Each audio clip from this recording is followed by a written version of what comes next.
kepada uripe Allah. Karena qalbun mukminin baitullah. Jadi hatinya orang-orang yang beriman, yang sungguh-sungguh iman. Apa iman yang dimaksud? Iman bahwa dirinya manusia itu tak ada, bahwa dirinya itu tak hidup. Iman bahwa dirinya itu tak punya kuasa apapun, hanyalah Allah yang wujud, yang hidup, yang berkuasa, dan yang menciptakan diri manusianya. Inilah yang dimaksud iman. Jadi qalbun mukminin, hatinya orang-orang yang beriman itu adalah baitullah, yaitu uripe Allah. Dan siapakah orang-orang yang tidak beriman? Qalbun kafirin, hatinya orang kafir adalah baitun nas, bila di dalam hatinya masih wujud manusianya yang lebih wujud daripada Tuhannya. Itulah orang-orang yang tak beriman kepada Tuhan yang telah menciptakan. Apapun nama agamanya, apapun nama alirannya, apapun nama kitabnya, bila di hatinya sudah menyadari bahwa dirinya hanyalah makhluk, hanyalah ciptaan, maka bila sudah menyadari ketiadaan diri manusianya, bila sudah menyadari ketidakhidupan diri manusianya, maka nyatalah Tuhannya sebagai pencipta dirinya. Alhamdulillahirabbil alamin. Sebelum kita lanjutkan membuka bukti-bukti yang ada di dalam Al-Quran, bahwa Al-Quran ini bukan kitabnya Nabi Muhammad saja, tapi Al-Quran kitabnya seluruh umat manusia. Karena Nabi Muhammad diciptakan hanyalah untuk contoh bagi seluruh manusia. Alhamdulillahirabbil alamin. Sebelum kita lanjutkan, marilah kita berlatih mengheningkan cipta dulu, menghening-heningkan, menggelap-gelapkan, mensunyi-sunyikan, mentiadakan, memati-matikan diri kita di hati kita, agar nyata kewujudan Tuhan yang selama ini lebih dekat dengan kita daripada kita sendiri. Wa nahnu aqrabu ilaihi min hablil warid. Dan aku dan kami lebih dekat kepadamu daripada urat nadimu. Caranya, kapan kita bisa dekat dengan Tuhan yang lebih dekat daripada diri kita sendiri? Ketika kita sudah tak ngaku-ngaku jadi Tuhan di hati kita, barulah kita bertemu dengan Dia, dengan Tuhan yang lebih dekat daripada diri kita sendiri. Bismillahirrahmanirrahim. Mengheningkan cipta, mulai. Bismillahirrahmanirrahim. Silakan masuk ke dalam diri Anda. Saya tunggu 3 menit ya.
Alhamdulillahirabbil alamin, mengheningkan cipta selesai.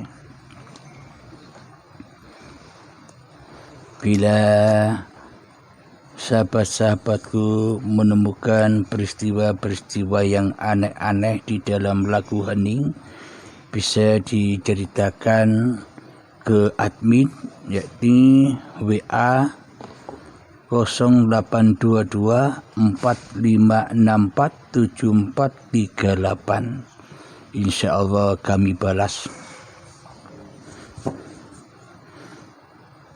Para sahabat, marilah kita buka Al-Qur'annya di surat Kahfi. Mari kita tengok bersama-sama Al-Qur'an yang ada terjemahannya. Saya bacakan di surat Al-Kahfi ayat yang ke-105.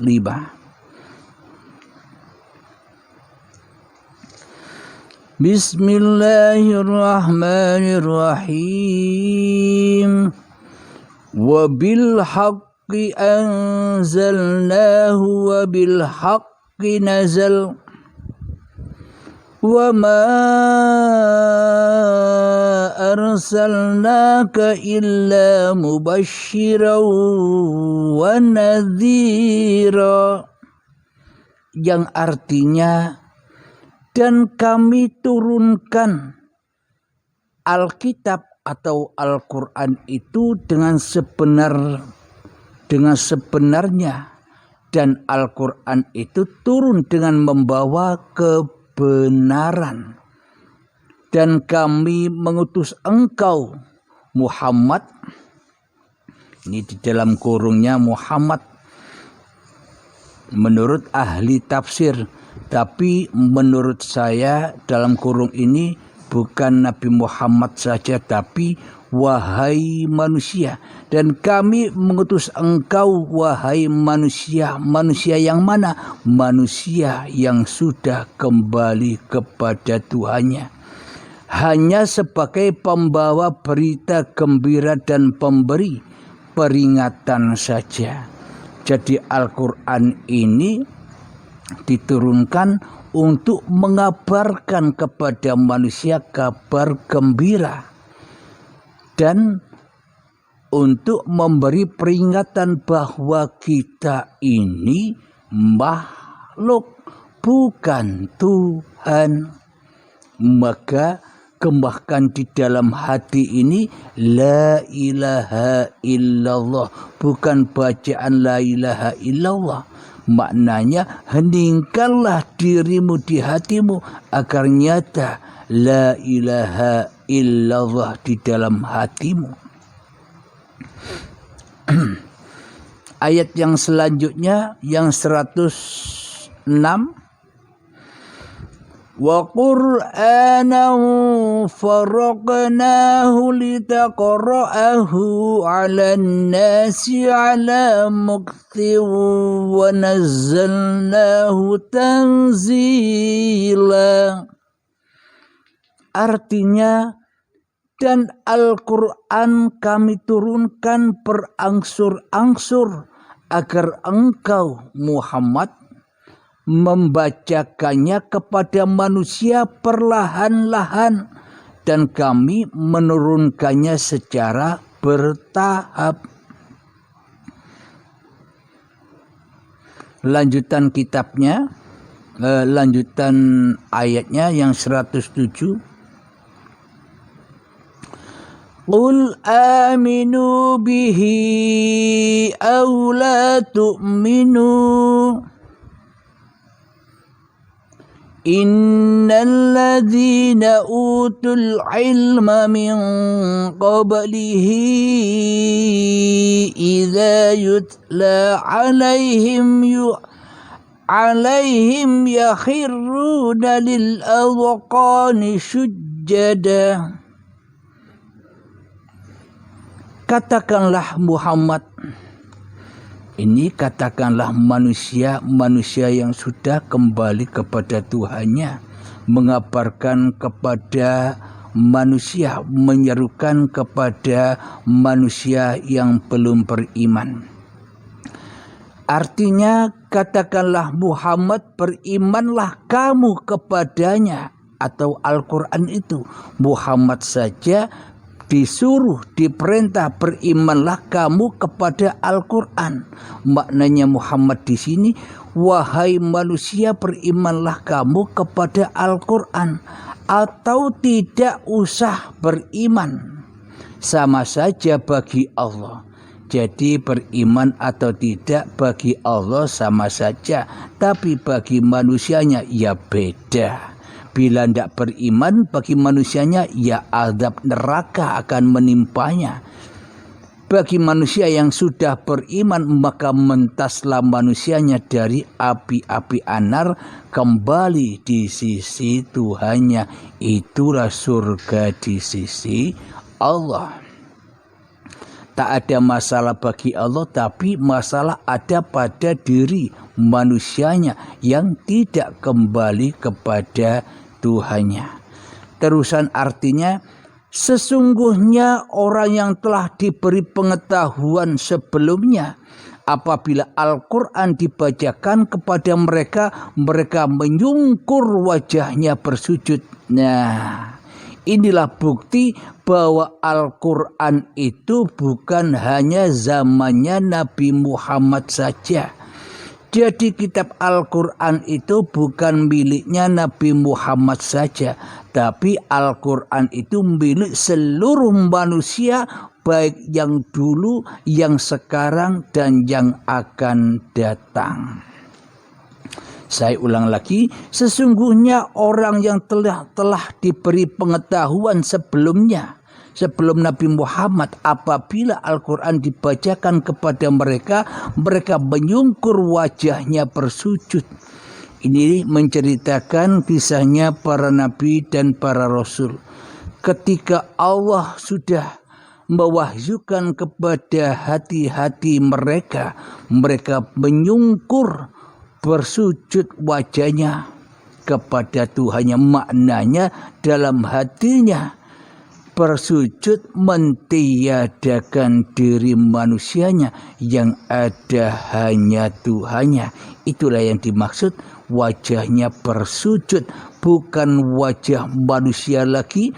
Manusianya mati, yang nyata hanyalah wajah Tuhannya. Kemanapun kau arahkan pandanganmu, disitulah wajhullah. Inilah maksudnya.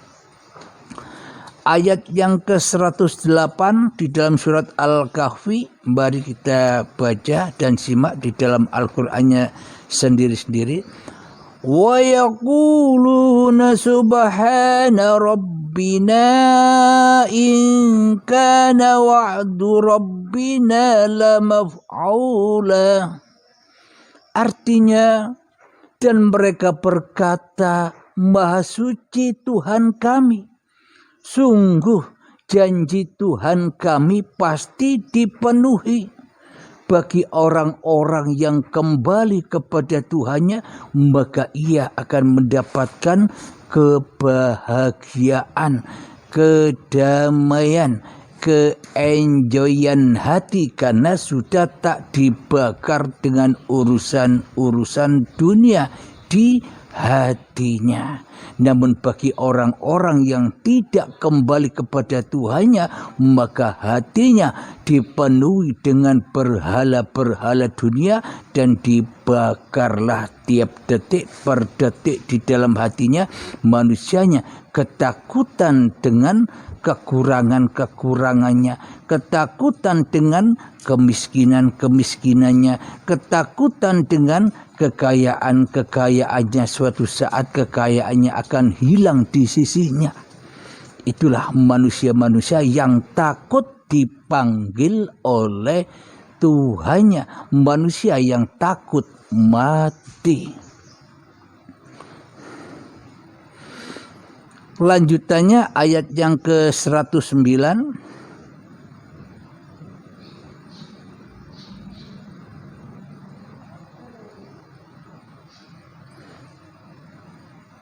Saya ulangi lagi yang 108. Dan mereka berkata, Maha suci Tuhan kami.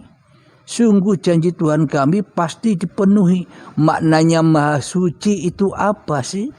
Maha suci Tuhan kami ketika dirimu tidak disucikan lagi oleh dirimu sendiri, oleh hawa nafsumu sendiri di hatimu. Ketika wujud manusianya sudah tak wujud lagi, ketika hidup manusianya sudah tak hidup lagi, ketika kuasa manusianya sudah tak kuasa lagi, itulah yang dimaksud maha sucinya uripe Allah. Mari kita lanjutkan ayat yang ke-109.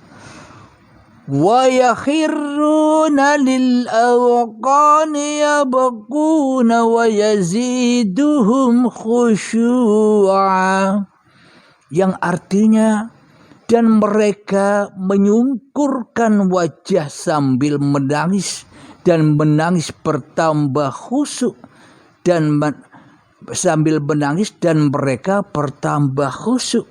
Nah, ini bagi sahabat-sahabat yang melakukan latihan-latihan hening, nanti suatu ketika Anda akan menyadari Anda akan tersungkur menangis karena kesalahan-kesalahan Anda, kesalahan-kesalahan diri kita selama ini yang selalu menjadi penguasa di hati kita ini.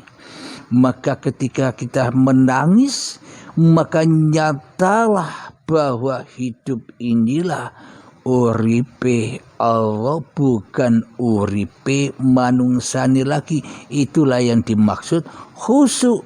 Yang dimaksud khusyuk itu adalah ketika sudah tiadanya dirimu di hatimu, ketika sudah tak wujud lagi dirimu di hatimu, ketika sudah tak hidup lagi dirimu di hatimu, ketika sudah tak berkuasa lagi dirimu di hatimu, itulah khusyuk yang ada hanya la ilaha illallah.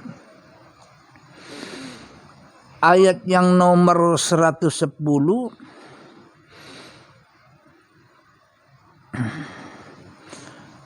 Qul id'ullaha aw id'ur rahman ayyamma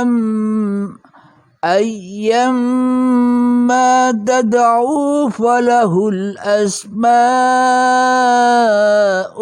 husna wala tajhar bisolatika wala tukhafit biha wabtaghi baina dzalika sabila, yang artinya katakanlah Muhammad,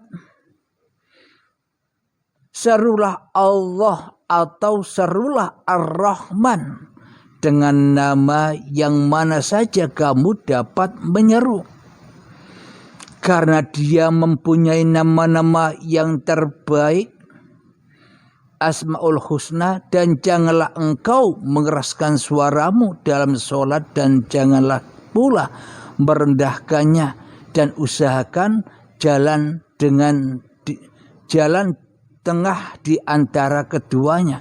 Jangan kau keraskan dan jangan kau rendahkan. Ini insya Allah bagi orang-orang yang sudah berbaiat paham ini. Saya bacakan kembali. Katakanlah Muhammad, serulah Allah atau serulah Ar-Rahman dengan nama yang mana saja kamu dapat menyerunya, karena dia mempunyai nama-nama yang terbaik, Asmaul Husna. Dan janganlah engkau mengeraskan suaramu dan dalam sholat, dan janganlah pula merendahkannya, dan usahakan jalan tengah di antara keduanya. Jadi sholat di sisi Allah itu adalah ketika tiadanya dirimu di hatimu, itulah sholat. Jadi maknanya bagi sahabat-sahabat yang sudah berbaiat, peganglah tongkatnya untuk melewati kedua ombak ini. ombak yang mana mengeraskan suara dan merendahkan suara, lewatlah di tengah-tengahnya. Maknanya lautan merah hawa nafsu ini harus kita lempari dengan tongkatnya, sehingga terbiaklah hawa nafsu ini dengan ombak kanan dan ombak yang kiri. Jangan kau tengok kanan dan kiri, jalan luruslah kepada jalan rahmat Tuhanmu. Bagi yang sudah berbaiat, bila belum memahami ayat yang ke-110 ini, bisa japri saya.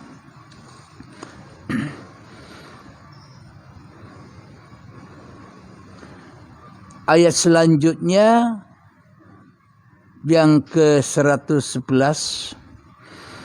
Wa qulil hamdulillahilladzi lam yattakhidh waladan wa lam yakul lahu syarikun fil mulki wa lam yakul lahu waliyyun minadh-dhulli wa kabbirhu takbira.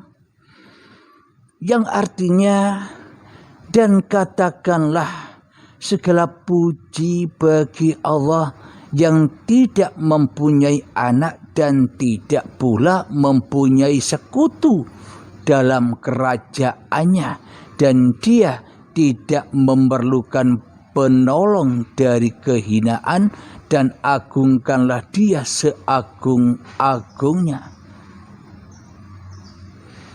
Shadaqallahul azim. Sungguh nyata, inilah bukti bahwa Al-Quran itu bukan hanya milik Nabi Muhammad saja, tapi hakikat Al-Quran itu adalah milik Muhammad Rasulullah, yakni hati yang sudah bangkit utusannya, yang sudah bangkit pesuruhnya, yang sudah bangkit bahwa kita ini hanyalah khalifatullah, bukan menjadi ketua, bukan menjadi Tuhan, tapi menjadi wakil-wakil Allah di bumi ini. Maknanya menjadi utusan Allah, bukan menjadi utusannya hawa nafsu dewe-dewe, bukan menjadi pesuruhnya hawa nafsu dewe-dewe. Kembalilah kepada Tuhanmu yang mengutus dirimu ada di dunia ini. Alhamdulillahirabbil alamin. Jadi sangat jelaslah apa yang diterangkan Allah di dalam Al-Quran. Karena itulah marilah kita selalu dan selalu kembalikan hati kita kepada Allah, agar hidup ini damai, tentram, temaram, tak ada rasa takut, tak ada sedih hati. Kenapa? Karena kita sudah tak hidup sendiri. Maknanya kita sudah dihidupi Allah, dipelihara Allah, dijaga Allah, dicukupi Allah, dikasih sayangi Allah. Maka semuanya akan indah. Inilah yang dimaksud Jannatun Na'im, surganya Allah. Kapan adanya? Ya sekarang bagi orang-orang yang kembali kepada Tuhannya. Ya sekarang bagi orang-orang yang berani, yang merelakan dirinya mati syahid, mati di dalam penyaksian Tuhannya. Jadi surganya Allah bukan nanti bagi orang-orang yang menunggu syakaratul mautnya, menunggu azab yang pedihnya. Tapi bagi orang-orang hamba kekasih Allah, yaitu yang melaksanakan mati sebelum mati. Maknanya sebelum syakaratul maut tiba, ia sudah mengenal tempatnya di mana ia harus pulang. Jadi sudah tahu jalan pulangnya, jadi tidak bingung lagi ketika syakaratul maut tiba. Inilah yang dimaksud hamba-hamba yang sudah selamat di sisi Tuhannya. Ahlilah kumpul dengan para nabi dan kumpul dengan para rasul. Kapan? Saat ini juga sudah kumpul. Siapa para nabi dan para rasul itu?